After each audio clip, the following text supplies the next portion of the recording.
The powers of the president. The president has less powers than Congress. Congress has about 18, and the president's powers are much less, and they're also more vague.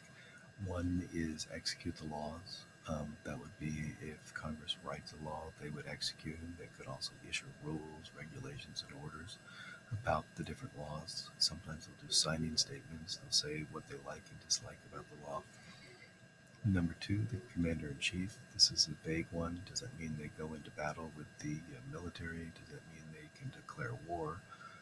But they're commander in chief and they're head of the military, and they basically commission officers, and they work with the military, and they meet with the military on needs in foreign affairs and wars and what just military issues. They sign or veto legislation. They can also introduce legislation with a member of Congress. They can convene, which is basically start a session. Maybe they might call a special session of Congress in case of emergency, like maybe a war, maybe the banking crisis. They can adjourn Congress if Congress can't decide to adjourn. They grant reprieves, pardons, commute sentences. A pardon is where you give forgiveness to somebody for doing a crime and let them out of jail. They don't have any punishment. Commute sentences is where you just stop their sentence and say you had 35 years and you just make it now 10. And then reprieves.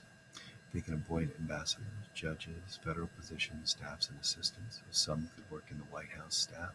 Judges will be maybe the Supreme Court or courts. Federal positions could be anything from high up offices like Secretary of State or head of the FCC, or maybe somebody in the Food and Drug Administration, or ambassadors. The president must give yearly the State of the Union. The president gets advice from the cabinet and has different, basically the Defense Department, State Department, Transportation Department. These are all the cabinets. He would appoint them, and they would give him reports and help run the government. Executive orders, executive agreements, and executive privilege. Orders are where the president will actually, like, say all federal workers get paid $10 an hour, so that's within his line of work. So he would give and issue a regulation. Executive agreement is almost like a treaty, but it doesn't need approval from Congress, so it's where the president and another uh, prime minister of another country make an agreement.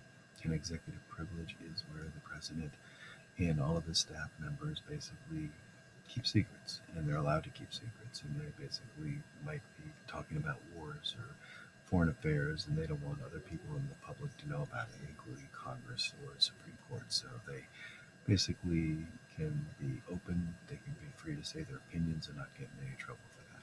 So these are the different powers of the president. They're all very important and they're good to know, and they're very vague, so they can grow over time, and the powers of the president have grown over time. So right now, the president seems to be more powerful than Congress, and Congress has more powers than the president.